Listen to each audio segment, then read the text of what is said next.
влог номер 367, 16 декември. Продължаваме серията от продукти, които аз съм си закупил през 2021 година, ревютата в края на годината. Днес ще си говорим за аудиорекордъри и миксери. Тук на масата виждате два модела на Sound Device. MixPre 3, втората версия и големия му брат Sound Device 633. Сега, започваме от следното нещо. Защо съм си купил два рекордъра на Sound Device, при положение, че и един би ми вършил работата. Сега ще ви обясня защо. Нека започнем от това манинкия.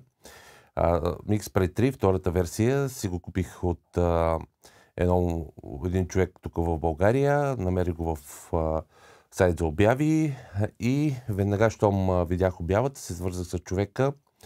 За 1100 лева си купих MixPre 3, като мисълта ми да го купа беше, че по принцип аз искам да притежавам продукти на Sound Device, тъй като преди съм работил само с Zoom рекордъри. И това, че аудиоинженерите в чужбина много често може да ги видите да ползват именно продукти на Sound Device. Аз исках да притежавам такъв миксер рекордър. В случая MixPre 3 е 3-канален, 1, 2 и третия вход. Миксер може да записва, мисля, че беха 5 различни канала. Всеки един от каналите може да бъде отделен запис, както и ляв и десен канал, общо 5 канала. От към портове не е много богат този рекордър. Има изход за слушалки, AUX, Mic-in. Това се ползва, когато имаме таймкод, и стерео аут има само един. Също така има и USB.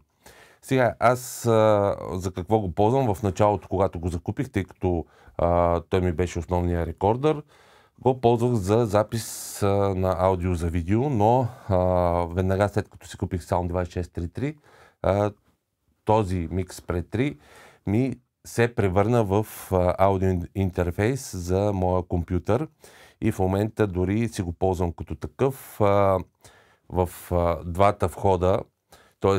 чрез USB Type-C, виждате ли го ето тук, вземам аудиото от компютъра и го вкарвам в MixPre 3, оттам с стерео аута в мониторните ми колонки, Focal Shape 50, звучи доста добре. И хубавото в случая е, че когато искам да проведа конферентен разговор, аз мога да ползвам третия вход, който е за аудио, като тук дори може да се ползва и кондензорен микрофон с Phantom Power без никакви проблеми и така. Много малък е рекордъра, аз имам и чанта за него, може би в следващия влог ще ви покажа чантите. И всъщност съм много доволен от покупката, пак казвам, заслужава си цената. Нищо, че го ползвам само за аудио интерфейс, мисля, че е окей като такъв. Сега нещо друго, което си мислех как мога да го ползвам, но за това може би ще ви разкажа по-нататък, когато комбинирам и двата рекордъра. По този начин ще имам и аудио интерфейс на моята аудиочанта. Ще имам и възможността да записвам повече от 3 микрофона. Сега оставям го този настрани, тъй като при него е ясна работата. Sound Device 633, индустрия стандарт, както се казва, произведено в Америка. Това е рекордър, за който може би само преди една година можех само да си мечтая, тъй като допреди да излезе новата версия на Sound Device 833, цената на този аудиорекордър беше 10 000 лева. Аз, за моя голяма радост, този аудиорекордър си го купих втора употреба от един човек в Германия на цената от 5000 лева с Bluetooth адаптера, който е за Wingman апа на Sound Device, с две карти, CF и SD карта. Сега, за тези от вас, които не знаят повече, не знаят много неща за този модел на Sound Device, само са чували за него, има 3 микрофонни, 1, 2, 3 и 3 line level входа. Също така има и един и два големи XLR изхода, два малки XLR изхода и трети изход, ето този X3, X4 out, който е, не знам дали го виждате, аз го ползвам най-често. От тук изпращам сигнал към системата на Sony UWP-D21, а оттам получавам в нашите камери сигнала и по този начин имам Sync аудио. Има, разбира се, таймкод изход, има return вход, общо взето хубав рекордър.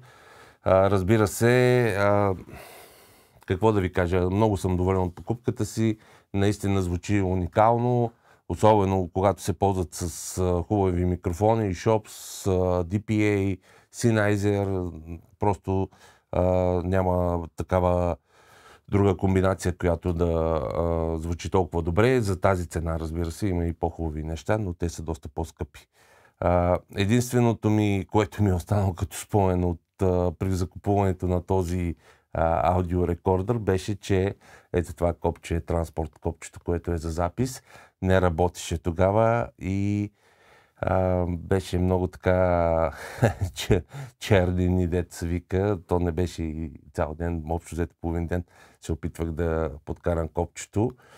Уви, успях. Може би аз нещо не съм доразбрал като хората, но сега си знам, натискам нагоре и тогава ето така натискам и работи записа без никакви проблеми.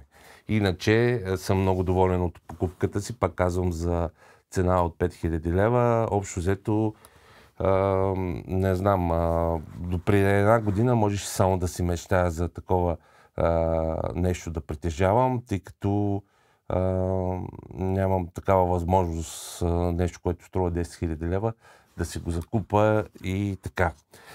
Сега, разбира се, новия модел е много по-хубав, тъй като освен 3 Full XLR има и 3 Mini XLR входа, които се ползват като с преампове, като Phantom Power и така.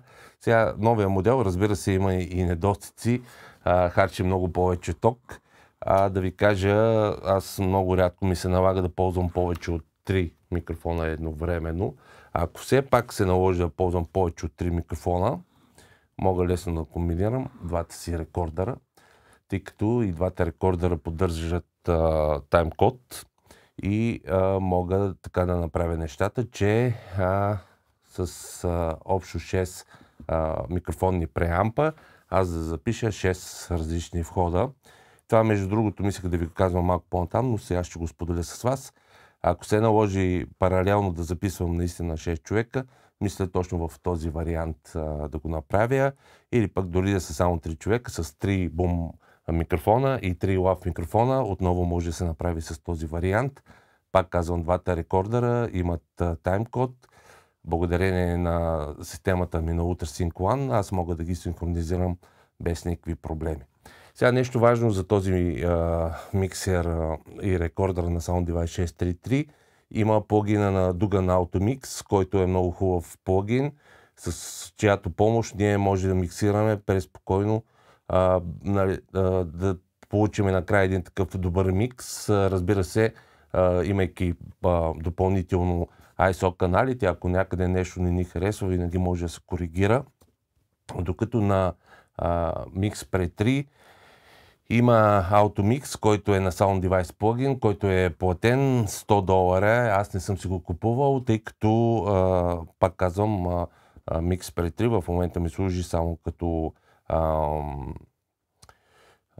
аудио интерфейс, докато основният ми записващ рекордър е Sound Device 633.